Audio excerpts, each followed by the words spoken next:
కలుగునుగాక. ఆమేన్. ప్రార్థన చేసుకుందామండి. ప్రార్థన. పరలోకమందున్న మా కన్న తండ్రి, నీ పరిశుద్ధమైన శ్రేష్టమైన ఘనమైన నామమునకు స్తుతులు స్తోత్రములు తండ్రి. దేవా, రాత్రికాల సమయంలో కూడా చక్కగా మమ్మల్ని కాపాడి తండ్రి, మరి ఒక ఉదయకాల సమయంలో నీ పాద సన్నిధిలో ఆత్మతో సత్యముతో నేను ఆరాధించడం తండ్రి, మీరు మాకు అనుగ్రహించిన గొప్ప కృపను బట్టి మీకు స్తుతులు స్తోత్రములు చెల్లిస్తూ ఉన్నాము తండ్రి. అలాగే నాయన, విదేశాల్లో స్వదేశంలో ఉన్న తండ్రి నాయన, ఈ బిడ్డలు క్రీస్తు స్వరం ప్రార్థన గ్రూపులో ఉన్న వారిని, ఈ కుజాముని దేవుడు అక్కడ పరిచయంలో ఉన్న వారిని, మహిమ గల క్రీస్తు ప్రార్థన మందిరంలో ఉన్న వారిని అందరినీ జ్ఞాపకం చేసుకుని ఆరోగ్యించి బలమించి శక్తి నుంచి ముందుకు నడిపించండి. అలాగే మరి ముఖ్యంగా ఆకలితో వారికి ఆహారములు, వస్త్రహీనులకు వస్త్రములు, బలహీనులకు బలములు, అనారోగ్యులకు ఆరోగ్యమును, అధైర్యము వారికి ధైర్యమును మీరు దయచేయమని వాక్యములు ధ్యానిస్తూ ఉండగా మీరు వారు మాట్లాడడం బలపరిచి స్థిరపరచమని, అలాగే నాయన యొక్క పండగ వాతావరణంలో తండ్రి ఎన్ని చోట్లయితే శిబిరాలు జరుగుతున్నాయో ప్రతి చోట కూడా ఈ నామానికి మహిమకరముగా జరిగేటట్లుగా మీరే వారికి సహాయం దయచేయమని మా ప్రభుత్వంలో రాని యేసుక్రీస్తు వరకు నీ నామమున ఈ ప్రార్థన నామమున వేడుకొచ్చున్నాము తండ్రి. ఆమేన్. ఆమేన్. అందరికీ దేవాది దేవుని మహాకృపను బట్టి, దేవుడు అనుగ్రహించిన ప్రేమను బట్టి ఈరోజు యొక్క జనవరి మాసంలో 13వ తారీఖు సోమవారము ఎక్కుజాముని దేవుని భక్తి ధ్యానంలో, అలాగే యొక్క భయముగల క్రీస్తు ప్రార్థన మందిరంలో ఉదయకాలంలో దేవుడు ఆరాధించుటకు, ఆత్మతో సత్యముతో ఆరాధించుటకు దేవుడు అనుగ్రహించిన గొప్ప కృపకు ఆయనకు మరొకసారి వందనములు. అలాగే ఆయనకి ఘనత మహిమ కలుగునుగాక. ఆమేన్. అలాగే ప్రియ సహోదరి సహోదరులారా, దేవుని పని అనేసరికి అది చాలా ఉన్నతంగా ఉంటుంది, చాలా గొప్పగా ఉంటుంది. ఈరోజు ఎవరి విశ్వాసంతో వారు, ఎవరి నమ్మకంతో వారు వారి వారి యొక్క పండుగలు జరుపుకుంటూ ఉండగా మన విశ్వాసాన్ని కూడా మనం కాపాడుకుంటూ ముందు కొనసాగడానికి ఎన్నో ప్రయత్నం ప్రతిరోజు చేయాలి. అలాగే మన పట్టుకున్న విశ్వాసాన్ని గట్టిగా పట్టుకోవాలి, మన నమ్మకున్న నమ్మకాన్ని గట్టిగా పట్టుకోవాలి. ఆ నమ్మకము గాలికి ఎగిరిపోయి పట్టుకోవాలి ఉండకూడదు. అది స్థిరమైన నమ్మకంగా ఉండాలని మనం ఎక్కువగా ఆలోచిస్తూ ఉన్నాం ప్రేమ దేవుని వాళ్ళ. అలాగే మన రక్షకుడైన యేసుక్రీస్తు ప్రభువు వారు మనల్ని భూమిని పంపించిన తండ్రి దేవుడు, మనల్ని గొప్పగా ఆత్మీయంగా నడిపిస్తున్న పరిశుద్ధాత్ముడు. ఇలా మనం ఆలోచించినప్పుడు ప్రేమ దేవుని వల్ల మనము మన తండ్రి దేవుడి యొక్క చిత్తాన్ని నెరవేర్చే వారిగా ఉన్నామా, ఆయన ఇష్టాన్ని చేసే వారిగా ఉన్నామా అన్న విషయాలను జాగ్రత్తగా పరిశీలన చేయగలిగితే బైబిల్ గ్రంథంలో కొన్ని మాటలు చాలా వివరంగా రాయబడిన ప్రేమ దేవుని వల్ల. ఈరోజు ఆ మాటలు వినడానికి ఈ ఏకుజామునే దేవుడు ఇంత గొప్ప అవకాశాన్ని మనకి ఇచ్చాడు కనుక చాలా జాగ్రత్తగా దేవుని వాక్యాన్ని వినడానికి ప్రయత్నించేద్దాము. అందరూ కూడా అపోస్తలుడైన పౌలు గారు దశలోనికులకు ఒక 2 పత్రికలు రాశారు. అందులో మొదటి పత్రికలో ఉన్న ఒక అద్భుతమైన మాట మీకు ఈరోజు చూపించి మనం ఎలా ఉన్నామో, మనం దేవుని చిత్తాన్ని నెరవేరుస్తున్నామో లేదా ఆయన ఒక్కసారి కొద్ది నిమిషాలు మీకు మీతో నాతో దేవుడు మాట్లాడాలని ఇష్టపడుతున్నాడు కనుక ప్రతి ఒక్కరు కూడా ఒకసారి ఆ యొక్క దశలోనికులకు రాసిన మొదటి పత్రిక 4వ అధ్యాయము 4వ వచనంలో ఒక మాట మనం చదువుతాము జాగ్రత్తగా. మాట ఏంటని ఏమని రాయబడింది అంటే, మీలో ప్రతివాడును అన్నాడు ఆ దశలోనికల సంఘానికి రాస్తూ ఈరోజు యొక్క సార్వత్ర సంఘాలతో మాట్లాడుతూ ఉన్నాడు. ఎంతమంది అయితే యేసుక్రీస్తు ప్రభు వారిని అంగీకరించారో, ఎంతమంది అయితే ఆయన పట్ల భయభక్తులు కలిగి జీవిస్తున్నారో వారందరితో మరొక్కసారి మాట్లాడుతున్న అద్భుతమైన మాట ఏంటంటే, మీలో ప్రతివాడును దేవుని ఎరగని అన్యజనుల వలె కామాభిలాషి యందు కాక పరిశుద్ధత యందును ఘనత యందును తన ఘటమును ఎట్లు కాపాడుకునవలెనో అది ఎరుగుయున్నట్టే దేవుని చిత్తం. దేవుని ఎరగిన వారి వలే కాదు, మీరు ఉండవలసింది, కొన్ని దేవునికి నచ్చడం ఉంటాయి, వాటిని చేయకుండా దేవునికి నచ్చింది ఏమిటో, దేవుడు ఏం చేయమన్నాడు,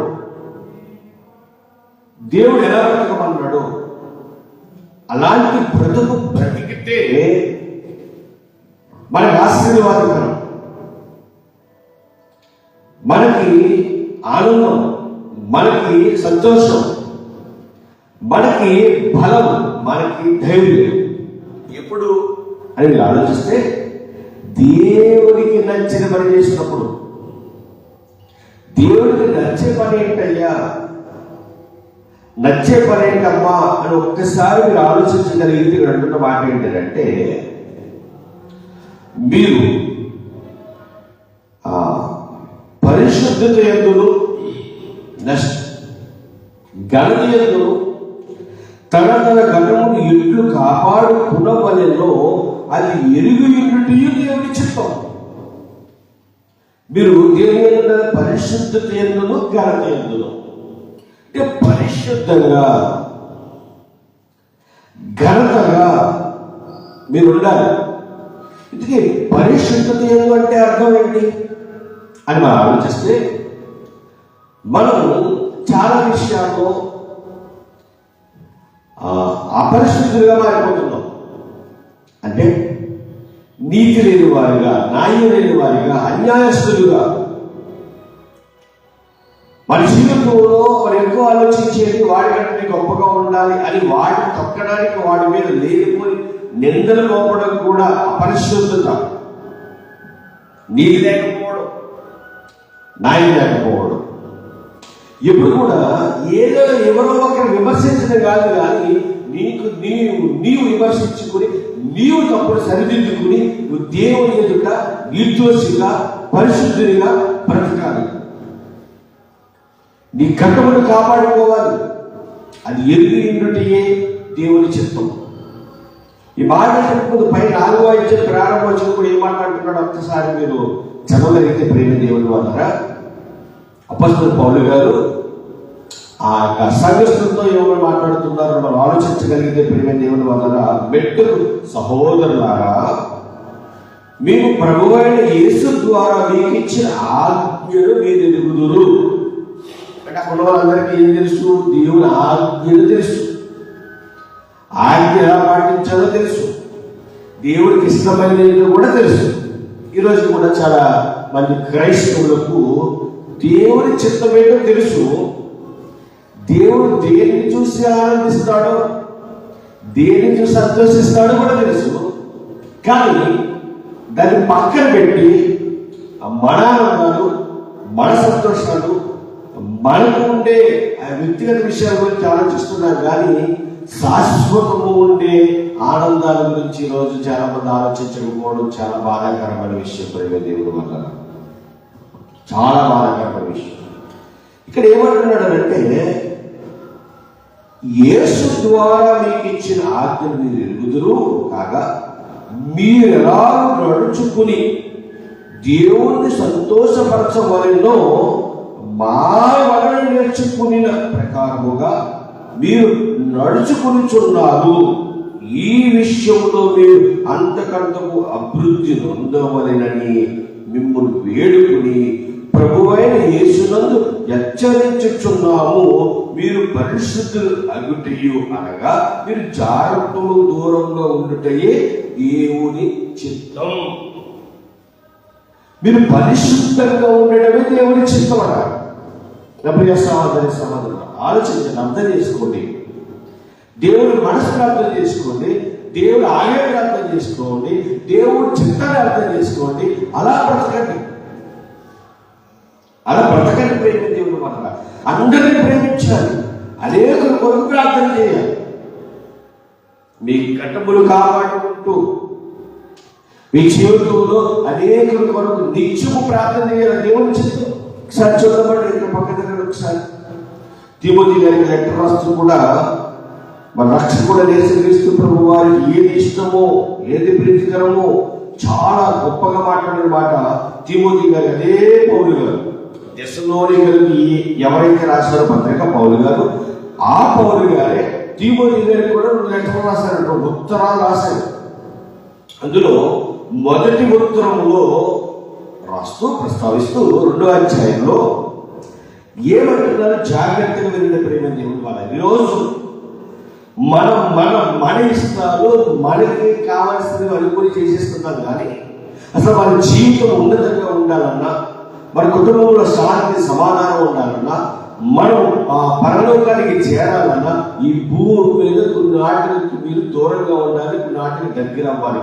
దేనికి దూరం అవ్వాలంటే ఇంత మాట్లాడుతున్నాడు, ఇదిగో మీరు మీ ఘటాన్ని కాపాడుకోవాలి, జాగ్రత్తకి దూరంగా ఉండాలి, మీరు పరిశుద్ధులగుటయే ఘనతను పొందుటయే దేవునికి ఇష్టం అని అక్కడ తెస్సలోనిక పత్రికలో రాసిన మాట మనం విన్నాం. దేవుని చిత్తం అన్న విషయం కూడా మనం విన్నాం.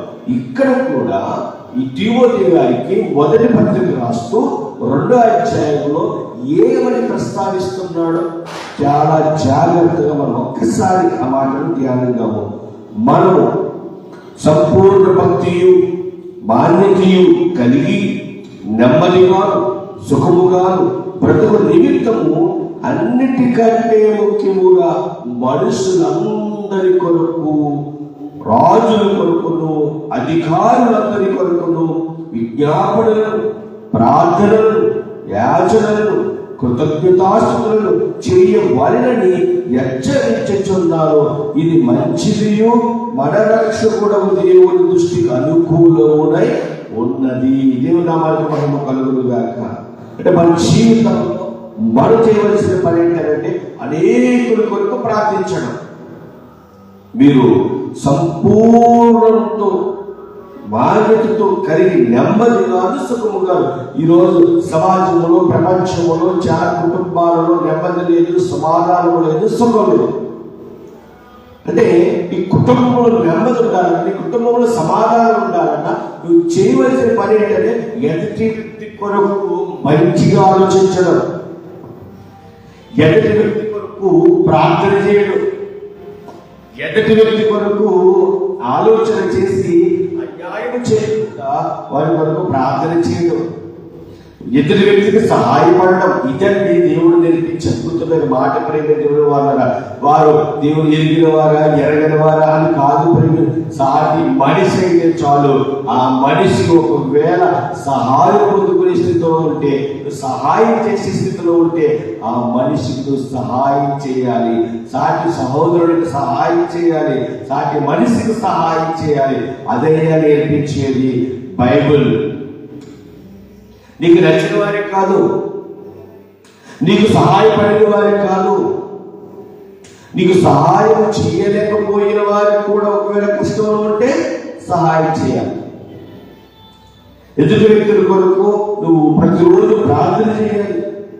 ఎంత గొప్పగా దేవుడి మాట మనం వినబడుతున్నాయి. ఈరోజు మీరు అలా చేయగలుగుతున్నారా? ఒక్కసారి నా ప్రియ సహోదరి సహోదరులారా, మీతో మాట్లాడుతున్నాను, నీతో నాతో దేవుడు కూడా మాట్లాడుతున్నాడు. ఏమని చెప్పంటారా? ఎలా ఉన్నావు నా కుమారుడా, ఎలా ఉన్నావు నా కుమార్తె? ఎదుటి వ్యక్తికి సహాయం చేసే స్థితిలో ఉన్నావా లేవా? ఎదుటి వ్యక్తి వరకు ప్రార్థన చేసే స్థితిలో ఉన్నావా లేవా? ఎలా ఉన్నావు ఆలోచించండి. దేవుడికి ఇష్టం లేదో, దేవుని ఇష్టం లేదో ఇక్కడ చూడండి మాట్లాడుతున్నాడు. నెమ్మదిగాను సుఖముగాను బ్రతుకు నిమిత్తము అన్నిటికంటే ముఖ్యముగా మనుషులందరి కొరకును, రాజుల కొరకును, అధికారుల కొరకును విజ్ఞాపనలు, ప్రార్థనలు, యాచనలు, కృతజ్ఞతాస్తుతులను చేయవలెనని హెచ్చరించుచున్నాను. ఇది మంచిదియు మన రక్షకుడగు దేవుడి దృష్టికి అనుకూలమునై ఉన్నది. మరి ఆయనకి ఇష్టమైన పని ఏంటంటే ఎదుటి వ్యక్తులను ప్రేమించడం. ఇంకా బాగా చెప్పాలంటే మనల్ని ద్వేషించే వారిని కూడా ప్రేమించడం. ఇంకా బాగా చెప్పాలంటే నీ శత్రువు ఆకలితో ఉంటే ఇల్లు వాడిని భోజనం పెట్టాలి. వా, ఎన్ని గొప్ప మాటలంటే మన దేవుడు చెప్తున్నాడు. ఈరోజు ఆ ప్రేమ తత్వం నీలో ఉందా? లేకపోతే నేర్చుకో, ఆ ప్రేమ చూపించు.